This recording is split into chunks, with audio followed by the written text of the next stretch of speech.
and welcome back to the channel. Today we are going to be looking at preparing for the holidays. So how do you prep for maximizing the enjoyment as opposed to maximizing the crazy stress that we get into a lot of times? Let's take a look.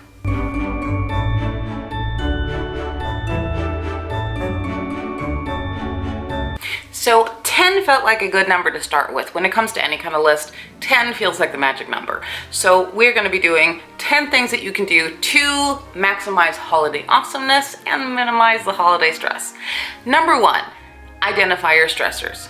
So for me, one thing that I know really stresses me out when it comes to the holiday season is that crazy last minute shopping. I can't stand it. Just being in a mall or any kind of situation where I'm packed with a ton of different people, just that sensory overload, it stresses me out and I really don't like it. It's one of those things that makes me cringe in regards to the holidays. Another thing for you might be certain individuals.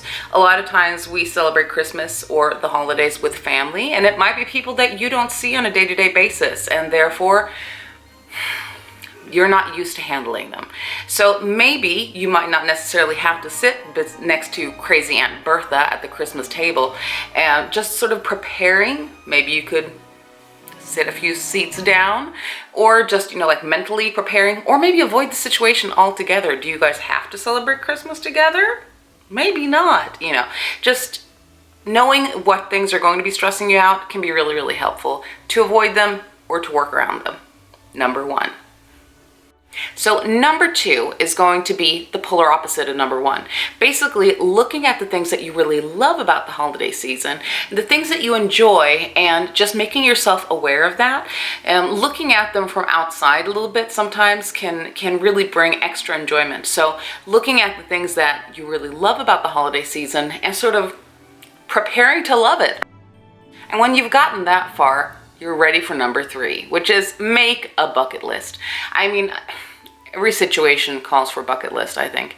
If you really want to enjoy it, make sure to make a list of the things that you do want to do this season so you don't miss them. It would really suck if you feel like, ice skating in a park in the middle of the city is something that just brings you so much joy, and then come the end of the season, you're like, oh crap, I didn't have time to do it because there was so much other stuff that took too much time.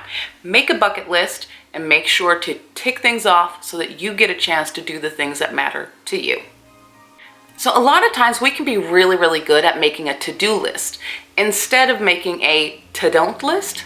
Is that a word? It is now. So number 4 is going to be the blacklist. And I'm not talking about the TV show, even though that's really awesome. I mean the things that you are not going to do this season. And that could be everything from, I am not going to be stressing out about what other people think about how I decorate my house. Or it could be, you know what, I'm not going to be going caroling with Aunt Bertha. That Aunt Bertha, she seems to be up to stuff. Because I know that it stresses me out, I don't have time, all that kind of stuff. A lot of times it can feel good to sort of write the things that you're not going to do down so that you sort of have that list kind of backing your decision that, you know what, not going to happen. Number 5, plan your downtime, especially if you have chronic illness, but this is seriously something that applies to everybody.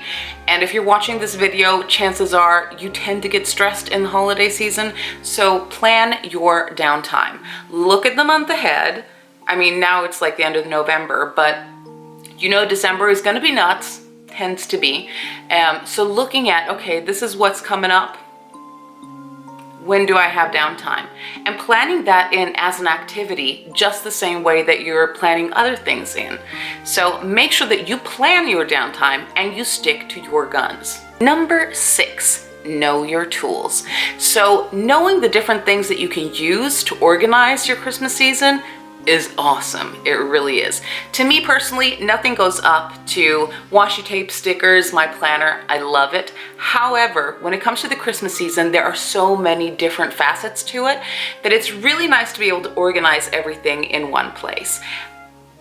That being said, I'm going to tell you guys 2 things, but Notion is something that I have really started to use in regards to sort of organizing my entire Christmas. I'm going to show you guys what I mean right here. So this is Notion. This is where I organize all of my Christmas stuff and my brain.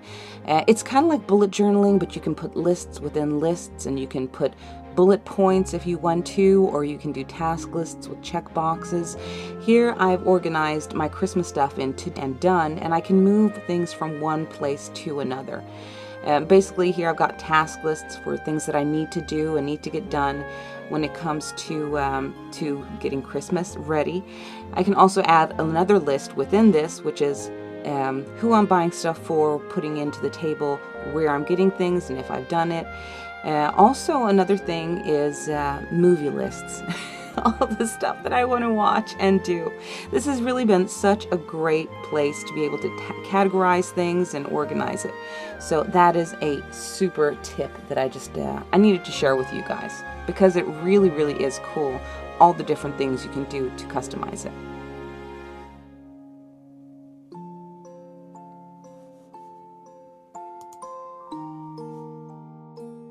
Another one that I really, really love is Elfster.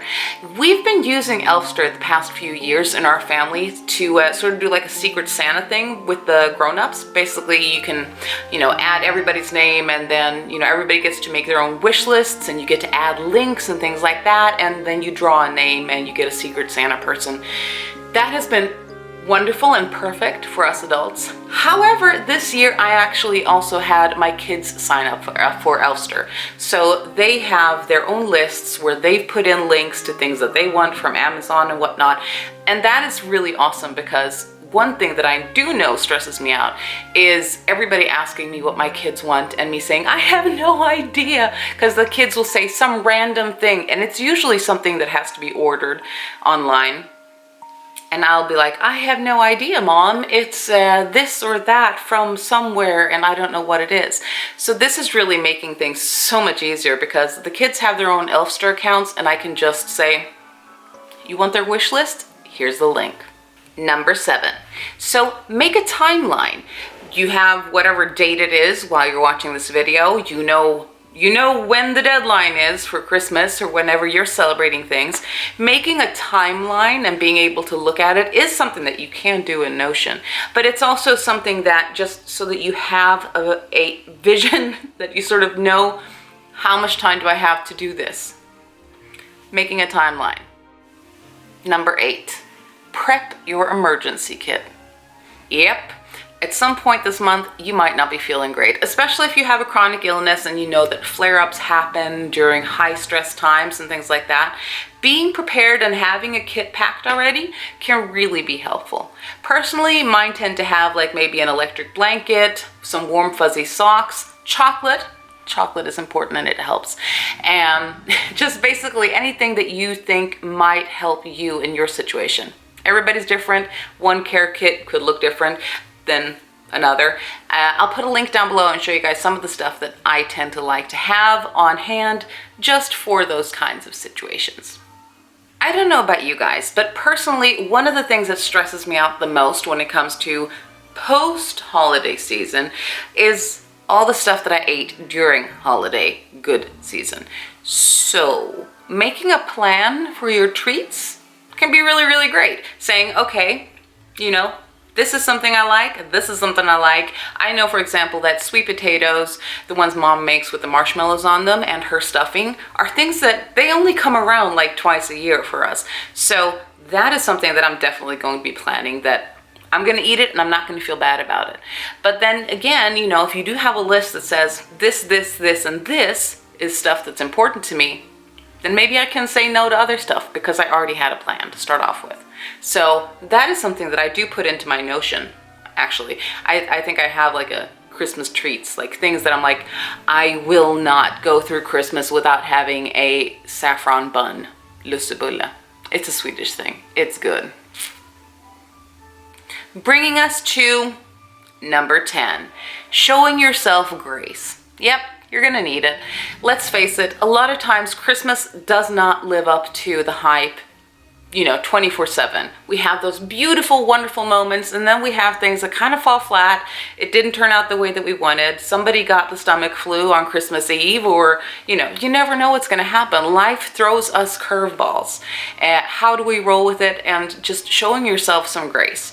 And we don't always have to be perfect Martha Stewart 24/7 and just expecting everything to be perfect. It's not going to be perfect. But loving the experience and loving the journey is what makes for a great holiday season. So hopefully that was something that you guys can take with you, and I hope you guys had some fun. Show me your favorite tips for how you stay stress-free during Christmas, or share some of the stuff that really stresses you out. I'd love to hear it. Drop the comments in the thingy-jingy below, and I'll see you guys back next time. Bye-bye.